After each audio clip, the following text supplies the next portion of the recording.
Good evening, today, and welcome to my channel. Today, we're going to be having a reading session.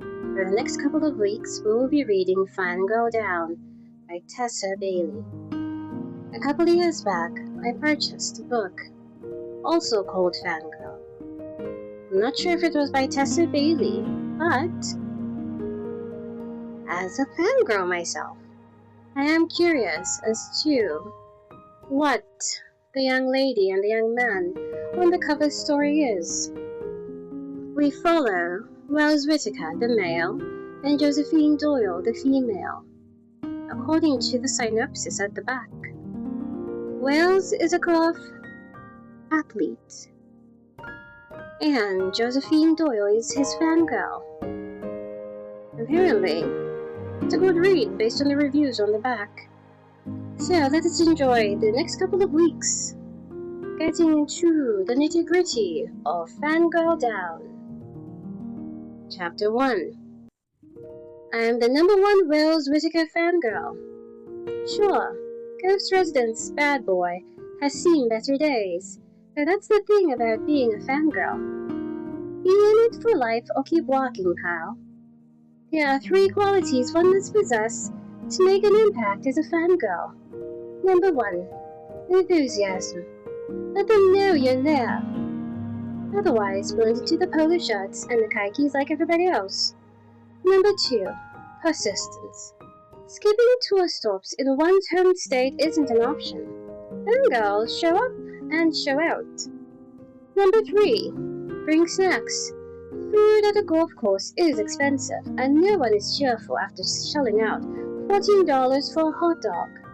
To be fair, it hurt to drop $5 on lunch these days, but Josephine Doyle wasn't thinking about that now, because Wells Whitaker himself was making his way to the tee box of the 9th hole. And oh, he was in rare form today. Surely a snake unshaven, ignoring the outstretched hands of spectators hoping for a high five. He raked his hand down his handsome face, shook out his tattooed forearm, and yanked the driver out of his bag with all the ceremony of a lint flick. Utterly majestic. Josephine popped in one of her AirPods as she tapped on the tournament livestream. Her ear flooded by the jocular tones of the commentators, Skip and Connie. Skip. Well, it's a beautiful day here in Palm Beach Gardens, Florida. Unless, of course, you're Wells Whitaker, in which case, the sunlight is probably irritating your hangover. Connie. This year's tour has presented quite a challenge to the golfer, who has already seen better days at 29. His swing into the tour on a wrecking ball 5 years ago won 3 majors. Now, most weeks he's lucky to make it past the first opening round. Skip. Today, well, let's put it bluntly. There isn't a chance on God's green earth Wells makes it through to tomorrow. And frankly, Connie, I don't think he cares. Connie. Not if his nocturnal activities are any indication. Skip. Take to the internet for proof that golf is the furthest thing from Whitaker's mind. Only 6 hours ago, he was questioned by a police officer after a bar brawl in Miami. Josephine plucked out her AirPod and shoved it into the pockets of our official Wells Whitaker brown pants. It wasn't so long ago that Skip and Connie worshipped whales. In the fangirl business, they were called fair-weather fans, for they showed up for a player only on his best day, when the window into success wasn't even a smidge grimy. That's fine. Josephine would more than compensate for those Judases. And today she would finally get the chance to tell Wells she hadn't counted him out yet. Down? Sure, but never out. She'd look right into those bloodshot eyes and remind him that his greatness wasn't something that could go away. It had simply gotten hidden beneath self-doubt, alcohol, and that frown that could scare the feathers off a duck. Josephine still couldn't believe she'd won the contest, even if she'd entered it 61 times. Lunch and lessons with Wells Whittaker. One lucky fan would share a meal with the once great and soon to be great again, Wells, followed by a pudding session. Technically, Josephine did need a lesson, as she'd grown up on a golf course, walked to the pro shop, and spent her days teaching proper techniques to customers. Golf was her life. She was more than stoked for her chance to shake some sense into the defeated athlete. No one else seemed inclined to take on the task, especially his caddy, who appeared to be watching Vanderpump Rules on his phone. Really, the sparse crowd that followed Wales to this hall seemed inclined to knock off early, or find a more popular player to watch. A couple of them breaking from the pack and wandering towards the clubhouse before Wales even took his shot. A bunch of fair weather if Josephine had ever seen them. Unfortunately, Wells looked like he was considering dropping out of the tournament altogether. On one hand, that would mean Josephine would get lunch sooner. Her waning blood sugar could use a boost. On the other, she'd rather see him finish the day on a high note. Time to make an impact. Josephine reached down for her FanGirl whale and set it.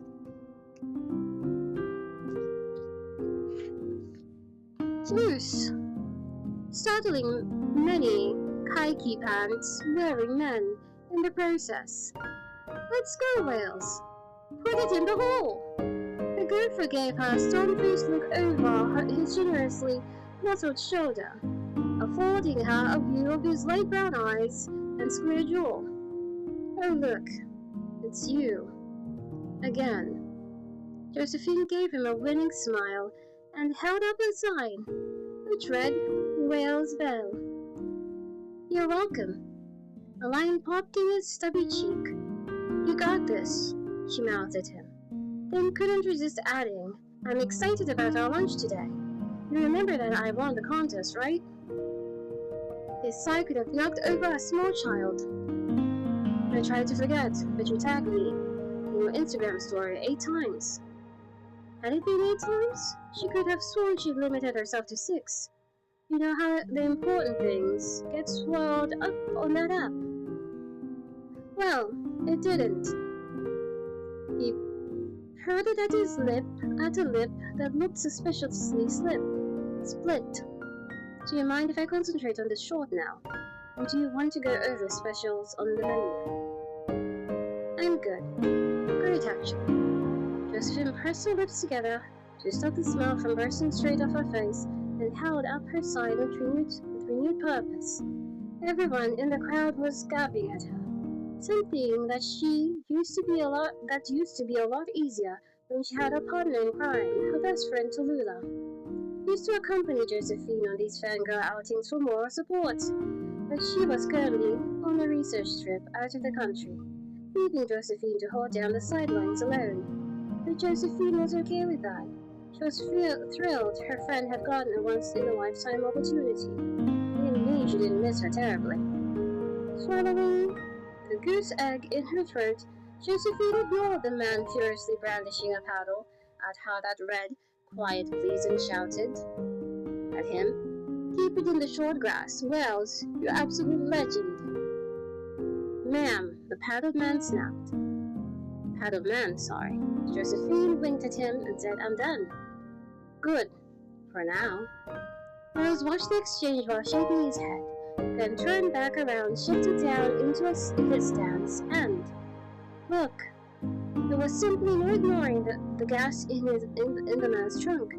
Brute strength gave a gopher driving power, and Wells' posterior was the one part of his career that remained the champion. Balance a quarter of that thing? Nah. Try $2 silver. It would rebound off his well-rounded booty and knock a fangirl out. Hold. Then she'd go down smiling. Once upon a time, Whittaker would have birdied this hole in his sleep.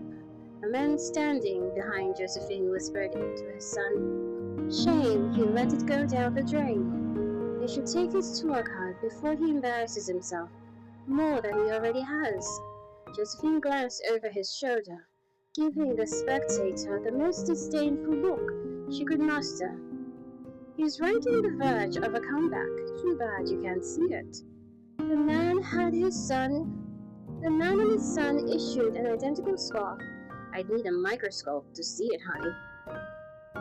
And she said, to those with an untrained eye, maybe. She sniffed. I bet you guys spent $14 on hot dogs. Ma'am, begged the paddle guy. Please. Sorry.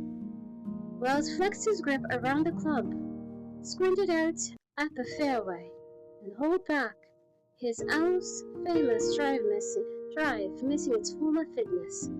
The ball sailed straight into the trees. Disappointment rippled all the way down to Josephine's toes. Not for herself, because she hadn't got the privilege to witness something great, but for Wells. She watched the way his shoulders tensed, his head drooping forward. The hushed murmurings of the crowd might as well have been cymbals crashing. The last remaining spectators wandered away, off to find pastures that didn't need so much watering. But Josephine stayed. It was the fangirl way.